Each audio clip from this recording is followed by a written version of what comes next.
Welcome back to another live and amplified Indie Fusion podcast. I'm your host, Tom Quiet, and we are back at it again with another amazing podcast. Today we have Carnivore Mommy joining us. How's it going today, y'all? It's so good. Yeah, Glad good. glad to have you all here. I've had so many Chicagoland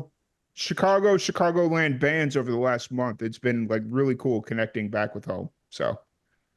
Um, but excited to have you all here.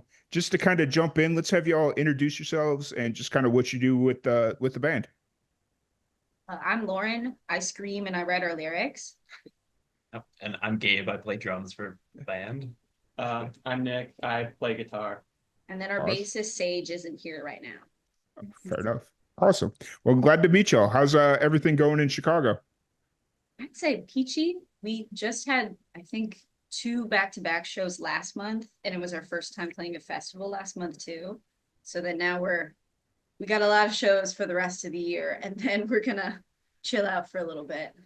Fair, fair, fair. Do you find that it's hard to get gigs in Chicago being a would you guys consider yourself a screamo hardcore is that am I close or not close? We're also trying to figure out the genre to pinpoint it. I've been Hmm. calling it queercore because it Hmm. feels like enough of an umbrella, but then Nick also pitched like artcore because we've Hmm. got like the theatrical elements, Yeah. but then we're not necessarily perfectly hardcore because we aren't as fast and Hmm. short and we don't have as many blast beats, but it's got some metal influences. It's got some screamo, which is like my preferred. So it's a little conglomeration. Nice. You brought up the theatrics. That was the one thing that first stuck out when I started listening to your music was it felt a little oh, what's the word I want to use? Vaudeville, I guess. Like some of the intros you had, at least going into the was it the three Mr. song? Disgusting. Yeah. Yep. Oh, Going into that bless. song. So I was sitting there, I was like, yep, this feels a little vaudeville and it's cool. I dig it. Yes. I'm all Uh, about like putting in some kind of theatrical element. I mean, that's my background. So any way to like bridge that handshake between punk music and then theater mhm. and kind of like elevate both art forms with like the solutions of the other one. So it's not just like playing songs. We like to do like a full show. Nice. I dig it. I really dig it. So what's kind of the story behind Carnivore Mommy? How'd you all come together? How'd you meet? All that fun stuff. Uh, I had a like cover band slash cabaret show that I was doing last year called Love Fucked. And I pitched to my band members for that at the time if they wanted to transition into writing original music with me. And they all lovingly said no. And I had a lot of hard time, like I had a lot of difficulties trying to just get that show booked at all because it wasn't just a play. It was too loud for theater spaces and it wasn't just a concert. It had too many costume elements and too many moving bits and bobs.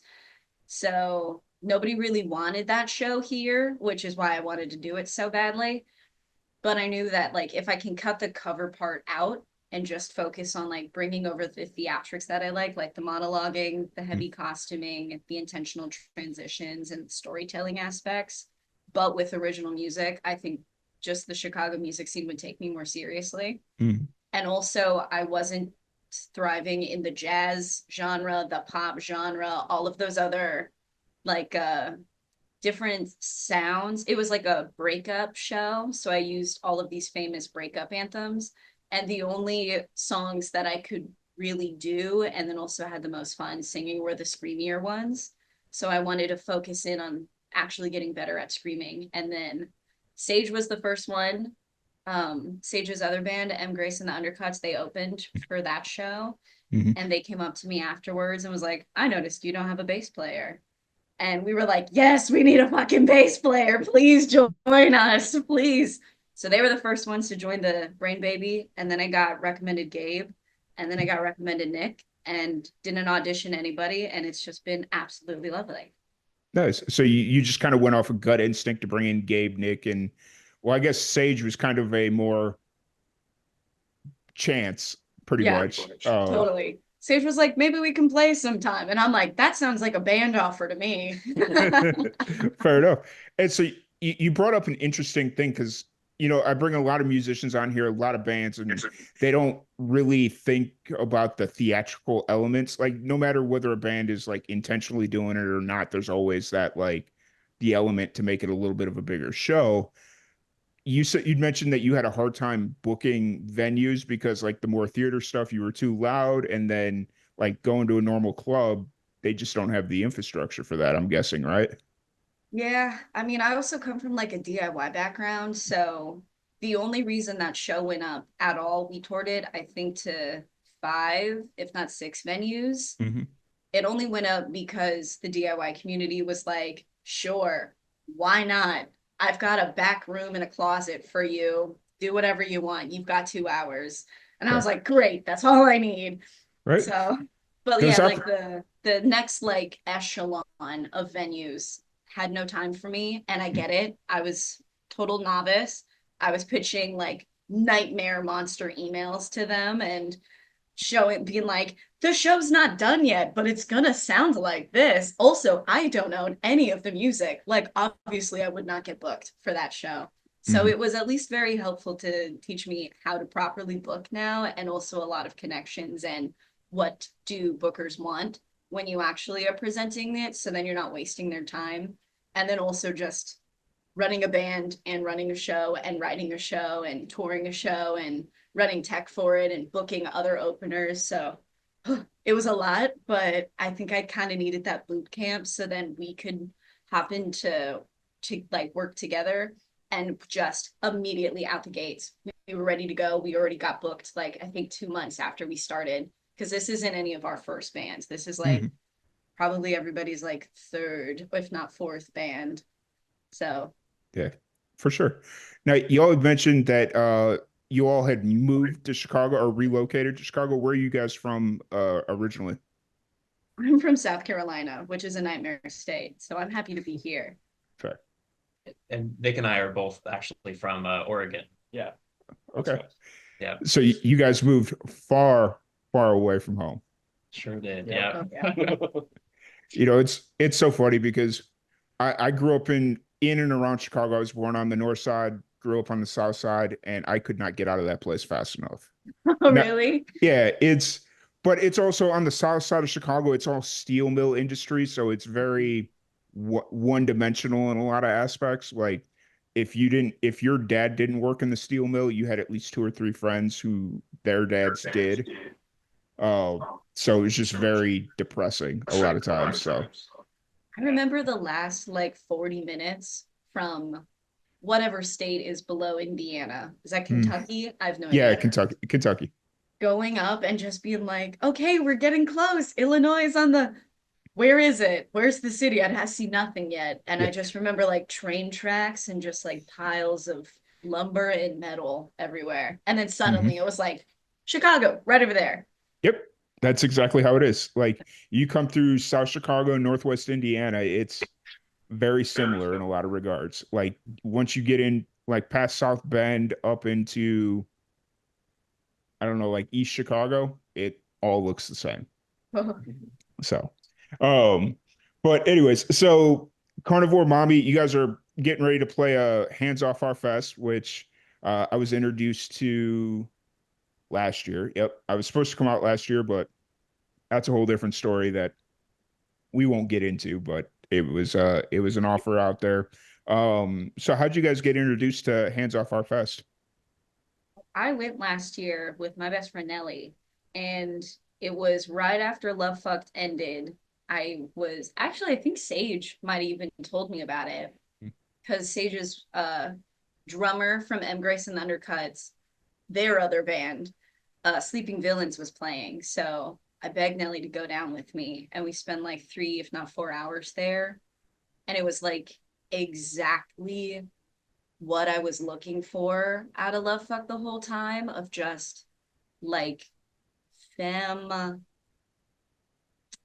like vitriol just as far as the eye can see. Because I was so mad that nobody took my show seriously for the 8 months that we were making it and touring it. And then finally I was in one room with all of the people where I was like, finally, you're here. You're real. There you are. I made it after all this fucking time. Right. Fair enough. And so then how long after the show were you trying to get on this year's show? Or was it like during the Oh, fest? like we weren't even a band yet when I went last year. I actually think I just recruited Gabe and I was texting him of like, I can't wait to see Heat Death. This is so cool seeing local legends at a festival. Wow. But we weren't I don't even know if we were like, maybe we were solidified on the name Carnivore Mommy. We didn't have Nick yet. So we were but a dream. And then we only got booked on Hoof this year also by like just a whim. I Hmm. saw that Sweetie was like posting an announcement about it, Hmm. and I do all of her bookings. So I was like, oh, hey, I'm a huge fan. Is there any possibility at all that there's a space? And she's like, you are so lucky. I had one space open up today and it's yours. And so I immediately like started screaming and cheering. And then we texted Sage and Sage was like, I'm out of town that week. So we're making it work. We got like Nice. Nick is like audio engineer mastermind. Hmm. He already got his undergrad in like cinema and like TV production, but now he's Hmm. getting a second undergrad in like audio and recording Yeah, production. studio recording. Yeah. Yeah. So he's Nice. been an absolute godsend figuring out how to record Sage's bass tracks and then be Hmm. able to like feed it back to us live in their ears with the clip tracks. So then we still get that full sound that is very Carnivore Mommy Yeah. of like dirty, dingy, distorted out bass. Because we can't do it obviously without Sage, and we will not do it without Sage again. Yeah. I was just like, this is a dream come true. Can we at least try? Yeah. So And it seems like in the back of your head, it's like, oh, just find a replacement. But for one show, it's kind of hard to like bring in one person to learn all your music for uh, yeah. I don't know what are sets at Hoof, like 40 minutes, I'm guessing, probably. Golly, we don't even got, I think we have 35 minutes. Okay. I think we're working on our sixth original song right now, so Hmm. I hope it's not 40. But we also have like a couple of covers in our back pocket too. So Nice. Nice. So Nick and Gate, you're both from Oregon. Did you guys know each other before you moved to Chicago, or did you? No. Not at all. No. Not at all. We are from different parts of Oregon, different sides of the state. Truly, Lauren added Nick into the group chat, and I recognized the area code and immediately was like, "Are you also from Oregon?" But no, we had no crossover until we moved here and joined the band together. Yeah. Nice. I had to ask because it seems almost too perfect to Yeah. not go any other way than that. So, um, no, that's really cool. So, where you guys kind of at? Create. You said you're working on a sixth original song. Is that kind of the main focus outside of shows right now, or? yeah, so for the rest of the year, we've got 3 shows in October, 3 shows in November. We're off for December, and we'll definitely have the sixth song done by then, if not a seventh song. But then we were chatting for the new year, getting like a music video fleshed Hmm. out probably earlier in the year, Hmm. dropping our fourth original song, Dissonance, as a single. Because we haven't dropped any other singles since our EP came out in May.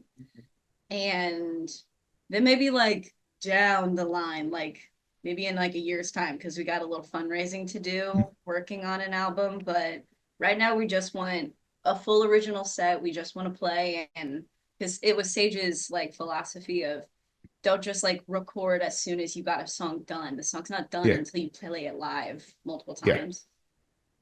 That is the smartest thing anybody can do is just get out there, play the song a few times, and just figure out A, do people even like the song? Mm-hmm. And B, is the song finished? Because I think you'll kind of realize once you're playing it out there live, it's like, okay, this song doesn't quite fit the way we think. We need to go back and tweak some things. So, There's even our first single, Flash Cash Cash. yeah. It like we wrote that one kind of like it felt like puking out after like 3 days. We were like, bam, she's here. But now I'm like, oh, by the umpteenth time of singing this song, I wish I wrote way more stuff just to keep it interesting for me. So Mhm.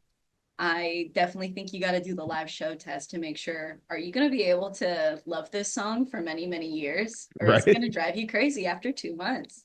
Right.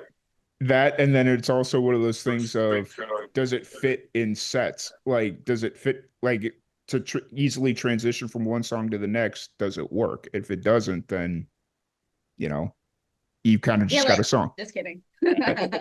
Um, Speaking of killing it, how did you guys come up with the name Carnivore Mommy? Oh, I was pitching around band names for a long time. I even had my previous Love Fuck band members Hmm. uh like going over the list and over, but I I guess like the bikini kill thing of it's a violent word and then it's a feminine word. Um, because there's also like strawberry switchblade of like the same concept. Yeah. So I guess something along that line, but I liked when I was pitching the band name to them, I was like, we can technically we could be the carnivores, or we could be the mommies, or we can be nobody at all. Like carnivore mommy can just be like a hamster eating its kin. It's really the world is our oyster for how we want to interpret it. Nice. I don't know. I think the name Nobody at All seems like a really good band name. For you just threw it out there, and I was like, actually, that kind of sounds like a sick band name. I don't know what kind of genre it works in, but it just sounds sick. So, That's um, yours. You keep her. well, I don't play music, so I don't know what I'll do with it. So, um, but so kind of looking forward, you said you're hoping to get a music video out. I'm assuming Nick, you're gonna kind of I'll help aid. I'll help out, I guess. Fair. So it's always interesting because that's what I studied. I went to school for cinema and cinematography and all that fun stuff, and I used the degree for about 6 years, and then I was just like, I'm done. I can't do this film industry thing anymore. Yeah. It beats you into the ground, and then projects don't get released. And it's like 3 months of my work just Yeah. gone. So yeah, Yeah. anybody that can do it, I hats off to you. I can't. I just can't do it. So. Um, Yeah. so you guys got Hoof coming up. What is it? Is it next week or in 2 weeks? I think it's yeah, About next a week, week. yeah, next Yeah. week, yeah. What day or what time do you guys play? Do you have all the specific information on that yet, or? No, we actually don't know yet. I'm assuming we're gonna go on earlier because we are newer to the Mhm. scene here, but I'm just excited. So we had a lot of fun at the other fest we played was Fatal Femmes Fest, which Mhm. was thrown together by Brain Graffiti and Kill Moves. Kill Moves is a band, Brain Graffiti is like a production company and Mhm. zine. So, and I also think Rudiso Collective, another production company. So it was the best time ever. I think we were second up. So, and like everybody there was so warm and receptive to us, and it was such Nice. a gorgeous day. So, I only have high hopes for Hoof. Nice. Sounds like I need to spend more time in just downtown Chicago and stay away from the burbs. I've seen like a couple, like Elgin, I think has some DIY space Hmm. out there, and then there's another one like North Burbs. I don't know if it's Evanston specifically. Susan's Okay. Apple House, Apple Orchard. Sounds familiar. If you want, I've got the whole list of DIY venues, so I will happily send them to you. Well, it's funny you bring that because you were talking about like the trouble of booking tours. We've recently started trying to book out our show as a live podcast where we bring in like solo acoustic artists, and it's like I don't have you ever seen the show Kill Tony? The YouTube the pod It's a podcast basically. They draw comedians out of a bucket, and then they got to come up, do 60 seconds, and Oh, they get the yeah, shit yeah, yeah. roasted out of them. Yeah. And so I had the same concept, but with musicians, and it's not so much like just random. It's like we know who's going to come up just because comedy, whether it's good or bad, it's still good at the end of the day. Whereas music, if they can't sing, we're going to get booed out of the freaking building. It's kind Yeah. of like that. that fine line that I try to balance. So we're working out that show, and we've had similar issues of trying to find venues that A, understand what we're doing, B, have the infrastructure to handle what we're trying to do, and C, even want to take a chance on it. So Yeah. I would even say for that kind of show, maybe have you looked into like storefront theater venues at all? so the most recent storefront theater venues, no, I haven't really thought about that. But I had a guy on here the other day, and he was like, honestly, that sounds like a good place to, like, a lot of these record venues or record stores or do have like little venues in the back. That sounds like the perfect place to do it. Oh, totally. Yeah. So like these vintage record stores, and it's like, you know what? That sounds like a good idea. So I know Rattleback Records up the street right here in Andersonville. mm, We've chatted before with Love Fucked, and they totally they have somebody who books and would keep the store open for like 2 hours and then let that be your performance time. So they would just push aisles out of the way for you. You can set up your operation. nice. That's cool. We'll talk offline about that one. So Yeah. oh, because I'm always so I got my buddy, he helps me, but we've never been further. We've never been up to Chicago, or I've never taken him up to Chicago to kind of see where I've been, but he's from Boston. I've never been up to Boston, and we kind of want to do like a East Coast Midwest run. And that sounds like a good opportunity to get out to Chicago. So um, but so kind of looking forward, you've got the Hoof Fest coming up, you've got new music, hopefully a music video. Um, and you said December, you're kind of taking it for the year, like just Yeah. That'll done. be our rest. It's been a long, wonderful year, but we've pretty much been gigging since February. Nice. So that'll just be our one little blip. All right. Now, when you guys are gigging, are you going outside of Chicago, or are you pretty much staying within like the greater Chicagoland area? Yeah, we're just in Chicago right now. We haven't done any kind of outside tours. Mhm. We're open to it, but it's got money and we don't have that just yet. So Fair. I was good because in the back of my head, it almost feels like little community theaters would be a good spot for you. Like if you had like a little community theater that had an open mind, it wasn't like, oh, they're too loud. I feel like those Yeah. little community theaters that seat like 100 people, 200 people. You know what I'm talking about. I yeah. think that would be like a really good spot for you guys to try and book something out. So, but so anyways, if anybody wants to check out your music, your upcoming shows, all that fun stuff, where's the best place to find you? We're on Spotify and Bandcamp and I think Apple Music. Yeah, we should be on all. We're on all streaming platforms. If you go to our Instagram, carnivore.mommy.band. No, just carnivore.mommy. Okay, carnivore.mommy. We have a link tree there where you can find all the places to find us. Nice. Awesome.